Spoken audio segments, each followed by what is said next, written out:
Hello everyone, আসসালামু আলাইকুম। কেমন আছেন সবাই? আশা করি ভালো আছেন। দেখেন, আমি একটি রেসিপি তৈরি করব। আমি একটি মজাদার রেসিপি তৈরি করব। সেটা হচ্ছে সিম সিম আর সাথে টমেটো। সিম কিন্তু আমি এক একজন এক একবার রান্না করে, কেউ জোর রান্না করে, কেউ মানে নিরামিষ রান্না করে। আমার আজকে ভালো লাগতেছে এই মাছ দিয়ে রান্না করার জন্য। মাছ দিয়ে এটা ঝোল না, নেড়ে টেড়ে ভেঙে টেঙে রান্না করার ইচ্ছা করতেছে। তো এটা কিন্তু এই রেসিপিটা কিন্তু এমনিও স্বাদ, এমনিও ভালো লাগে। তো এই জন্য আমি এটা রেডি করেছি। তো আমি আবার চুলাতে কড়াই বসিয়েছি, রান্না করব। তো দেখুন, চুলাতে কড়াই বসিয়েছি। এখন আমি কড়াইতে আমার পেস্টটা দিয়ে দিই, কারণ আমার পেস্টটা পুরো কালার করে তারপর কিন্তু আমার এটা রান্না করতে হবে। তেলের পরিমাণটা কিন্তু অল্পই দিয়েছি, দেখুন বেশি দিয়ে নেই, অল্প পরিমাণে দিয়েছি। সবসময় সব কিছু মানে করে পরিমাণ মতো করে দিতে হয়, কারণ পরিমাণ মতো করে না করলে এটা কিন্তু আসলে ঠিকঠাক হয় না। এটা হচ্ছে কথা। দেখুন আমি দেখুন পরিমাণ মতো করে দিতে হয়। তো সবাই এরকম আমার মতো করে ঠিকঠাক করে পরিমাণ মতো করে দেবেন। আর দেখুন এখানে আমি অল্প একটু অনেক অল্প দুইটা মাছের পিস দিয়েছি, তাও এটা কিন্তু মাছের পেটের পিস দিচ্ছি, কারণ কাটা যেতে কম থাকে। আর অল্প একটু সিম, সেই জন্য আমি করেছি, মানে কম দিয়েছি, দুটা পিস দিয়েছি।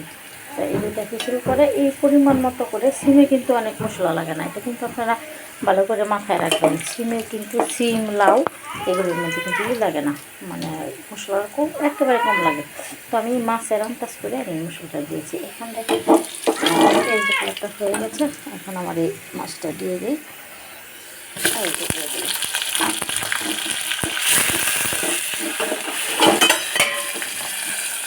মাছটা দিয়ে দিলাম। এখন এটা আমি নেড়ে দিয়ে পানি দিব, পানি দিয়ে এটাকে ভালো করে কষিয়ে তারপর কিন্তু আমি সিমটা দিব। এখন আমি একটু পানি দিয়ে নিই। দেখেন আমি কিন্তু এই যে সিম দিয়ে রান্না করব, সেক্ষেত্রে দেখেন আমি মাছটা কিন্তু আগে দিয়ে কষিয়ে নিলাম। এটা হচ্ছে আগে দিয়ে কষানোর পরে তারপরে ওই সিমের লাড়াটা রানলে দেখুন যে দারুণ টেস্ট। সেই জন্য আমি আগে কষিয়ে নিয়েছি। এখন কিন্তু আমি আমার এই সিমটা দিব। আমি কিন্তু মাছ এখনও বানিয়ে নেয়, এই যে এখন বানবো, কারণ এটা কষালাম। এরকম করে কষিয়ে যদি আপনি নেন তাহলে কিন্তু এটা টেস্ট হবে। কারণ এখন কিন্তু আমার সিমটি অল্প একেবারে আমি দেখা তো অল্প একটু রান্না করতেছি। দেখেন মাছ দিয়ে তারপর টমেটো দেবো, আমার টমেটো আছে। এখন আমি এটা নেড়ে টেড়ে অল্প একটু পানি দিয়ে তারপর ডেকে দেবো। আর একটু হলে এখন আমার আরও কিছু উপকরণ আছে, এগুলো দিয়ে দেবো। এখন আমার রেসিপিটা কিন্তু প্রায় অর্ধেক। এখন আমি টমেটো দিয়ে দিব, কারণ টমেটো দিতে হবে। আর একসাথে টমেটো দিলে কিন্তু এটা ভালো লাগবে না, এই জন্য আমি টমেটোটা একটু পরে দিচ্ছি। তারপরে কিন্তু আরেকটু উপকরণ আছে, আরেকটু পরে আমি দিয়ে দেবো সেই উপকরণগুলো। টমেটোটা এটা শেষ পর্যায়ে না, অর্ধেকে দিতে হয়, কারণ প্রথম দিলে কিন্তু হবে না, মানে কী বলে এটাকে জিংড়া হয়ে যাবে, এরকম একটা ভাব।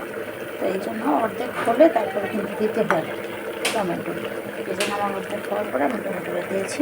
এটা আমি কিন্তু দিতে দেবো। দেখেন বন্ধুগণ, আমার রেসিপিটা কিন্তু প্রায় হয়ে গেছে। শেষ অংশে এখন আমি ধনিয়া পাতা আর কাঁচামরিচ দিয়ে দেবো। এটা কিন্তু শেষ অংশে দিলে অনেক টেস্ট লাগে। এই যে ধনিয়া পাতাটা একটু দিয়ে দিলাম, আর এই যে কাঁচামরিচটা অল্প একটু দিয়ে দিই, বেশি না, বেশি দিলে কিন্তু জাল করে। অল্প একটু দিয়ে দিলাম। এটা কিন্তু আসলে শেষ অংশে দিলে দারুণ টেস্ট হয়। শেষ অংশে দিয়েছি, হালকা একটু ঢেকে দেবো, তারপর কিন্তু দিয়ে ফেলবো অল্প একটু তরকারি টাকার জন্য। তো এই সিমের এই লাউটা কিন্তু অনেক টেস্ট। এটা কিন্তু আপনারা অনেকেই রান্না করেন, কিন্তু এক একজন এক এক পাই করে, তো কিন্তু দারুণ টেস্ট।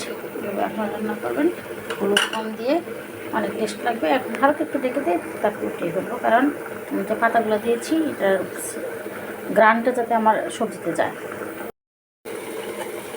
দেখেন আমার রেসিপিটা কিন্তু হয়ে গেছে, দারুণ হয়েছে এই রেসিপিটা। কিন্তু দেখেন এটা কিন্তু আমি কোন সিম, এই জন্য সিমটা তো গলার কারণ হচ্ছে এটা কিন্তু যেটা আমাদের দেশি কাতিমেয়া বলে, এটা এই সিমটা সবুজ যেটা মানে বেশি ধরে যায় এই সিমটাই দেয়, এই জন্য এত বলেছে, এত মানে নরম হয়েছে আর এত সুন্দর হয়েছে। তো আমি এই সিমটাকে আমার আজকে ইচ্ছে করেছে করার জন্য, মানে যে মাছ দিয়ে রান্না করার জন্য, মাছ টমেটো। তো মাছ টমেটো দিয়ে মেরে রান্না করলাম। এভাবে কিন্তু আপনার রান্না করে দেখবেন। এই সিমটা কিন্তু দুইটা সিম আছে মানুষের উপর রান্না করে, একটা আছে বড়ো বড়ো বিছি দিয়ে ওইটা। তো এটাও কিন্তু টেস্ট, ওইটাও কিন্তু টেস্ট। তো আপনারা কিন্তু এইভাবে মাছ দিয়ে রান্না করবেন যদি সমর্থে গোলায়। এক একজন এক একবার রান্না করে, কেউ মাছ দিয়ে করে, কেউ করে নিরামিষ করে, যে যেভাবে করে দিয়ে করে। আমি এটা মাছ দিয়ে রান্না করছি। তো আপনারা এভাবে কিন্তু মাছ দিয়ে রান্না করবেন এবং খাবেন। আমাকেও কমেন্ট করে জানাবেন যে কী পরিমাণ টেস্ট হয়েছে। তো সবাই ভালো থাকবেন, আল্লাহ হাফেজ, সবাইকে ধন্যবাদ।